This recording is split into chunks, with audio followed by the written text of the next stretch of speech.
Hi everyone. Well, it's nearing the end of the summertime, and have you ever wondered, should I pull a plant or should I leave it? Well, today I'm going to share with you how to know when to pull a plant at the end of the season. Maybe it's not looking so good, but maybe you're still getting some production out of it, but you might need the space for other plants. So that's what we're going to talk about today. When I'm deciding whether to pull a plant or whether to leave it, I look at two different factors: appearance and production. So let's take a look at Tiny Tim right here, and first off, look at its appearance. Not looking so good, is it? We've had tons of heat. The leaves are getting pretty crispy. We've got some spotting going on, probably some type of disease. Also, spider mites are starting to come in. See all that spotting on the stems? So we definitely do have some disease, pest, and issues here going on Tiny Tim. Besides the fact that Tiny Tim is a determinate tomato, so it pretty much just dies off after it's done producing. So I might be able to get a few more tomatoes out of this, but all in all, the production is definitely starting to decline. Okay, so that's the tomato plant. Let's look over here at my cucumber plant. First off, appearance. What do you guys think? Not looking so good, right? Spider mites, spotting leaves, definitely disease coming in. Leaves are looking pretty dry and crispy from the heat. So appearance not so good. Production, I still do have a few cucumbers on this plant here. This one's a little misshapen from the heat, but I have a couple little new ones coming on. Final answer, tomato plant, go. Not looking good, and I got a new plant coming on that I'll get a lot more production out of. Cucumber plant, again, it's going. Not looking good, and might get a few more cucumbers out of it, but I'm gonna make room for a fresh new plant. So now what I'm gonna do is go ahead and harvest all the tomatoes and cucumbers off these plants. And sometimes you just gotta cut your losses. It's a lot easier to start over with a fresh plant than to put all your resources into saving a struggling plant. Or a plant that will only produce one more time.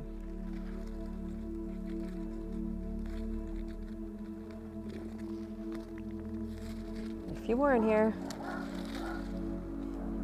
I think that should do it. The question always comes up, what to do with old plants? Well, if they're pest infested or disease ridden, I don't put them in the compost. I throw them in our green bin, which gets picked up every week with the trash. If they're just dead plants, which don't have any disease on them, or they're not pest infested, then I'll go ahead and compost them, and that way you can return them to the garden through your compost. Let's go ahead and pull these plants out, and then we'll talk about what to plant next.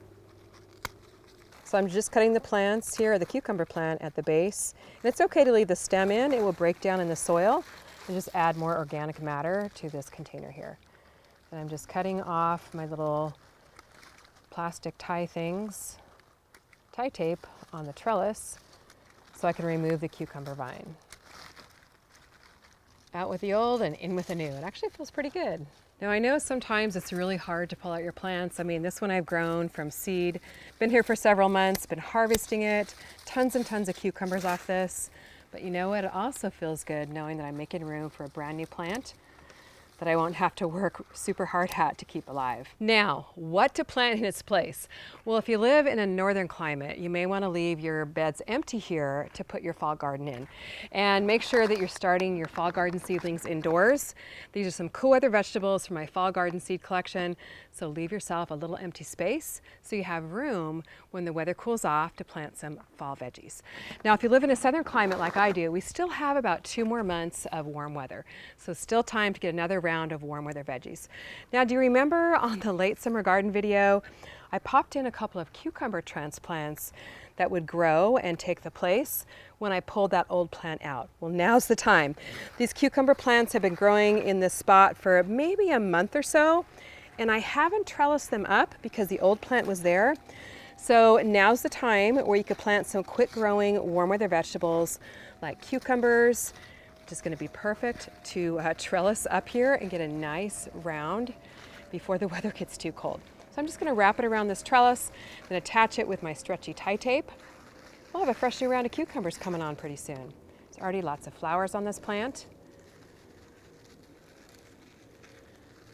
For you southern gardeners, I'll talk a little bit more in just a second about something else we can pop here in the front of this bed.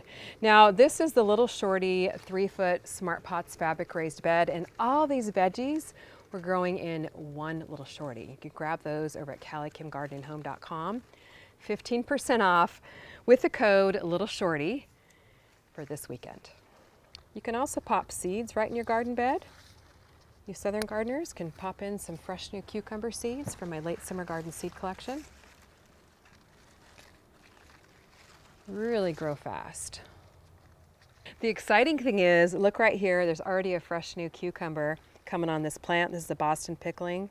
Oh my gosh, these cucumbers are so delicious. We've got 2 new tomato plants in here, which are going to grow really nicely in the warm weather of the late summer and the early fall. The other thing you southern gardeners can plant right now are determinate tomatoes. Now, determinate tomatoes are great because they're smaller sized tomatoes. They usually grow to a set size, then they produce all at once, and then they die. So I'm going to pop in here my favorite Tiny Tim. You guys know I love this tomato. This is from my late summer garden seed collection. These were actually started from seed indoors about a month or so ago. The perfect little transplant size to pop in this Little Shorty right now. They're just a few inches tall, and these have already been hardened off, so they're ready to go outside.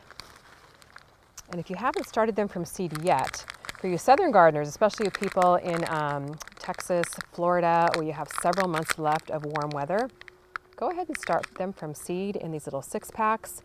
You can start them outside, start them under grow lights, then just pop them in your garden beds, and that way you'll have tomato plants over the winter time. So plant one little tiny tomato in this spot here. We'll have new tomatoes coming on probably in about 6 weeks or so. I actually forgot to put granular fertilizer in the hole before I plant. You do want to kind of add some new nutrients when you're planting again, but no worries, I'm just going to sprinkle it around the outside edge of the plant. You can also add compost, you can add some fresh potting mix, but definitely give your plants, especially in containers, some fresh nutrients so they grow and produce really well. Besides the granular fertilizer, which will feed my plants long term, I'm also adding some water-soluble fertilizer. These nutrients will be immediately available to the plant. Just making my go-to plant cocktail, the Vermistera Vitality. It'll give my plants some good, slow, steady growth, help it be healthier, and it has a natural growth hormone which really helps the roots take off. Then this fish fertilizer, you can get this at any garden center. It's higher in nitrogen. The 5 number refers to the percentage of nitrogen in the fish fertilizer, So just pour some here in my watering can. This will help my plants really take off and develop those nice, fresh green leaves. And for container plants, I like to water them or fertilize them every couple of weeks because the nutrients drain out a lot quicker than it does for your raised beds or in-ground gardens. So we'll just drench down the soil really well, get these plants off to a good start. So we'll have some nice new crops late in the summer and into the fall. And I'm just going to spread my shredded straw mulch back over the top of the soil. Don't want to leave any bare soil here. That'll help prevent water evaporation, and then I won't have to water quite as often. Well, it's looking really good. It's nice to see some fresh new plants here.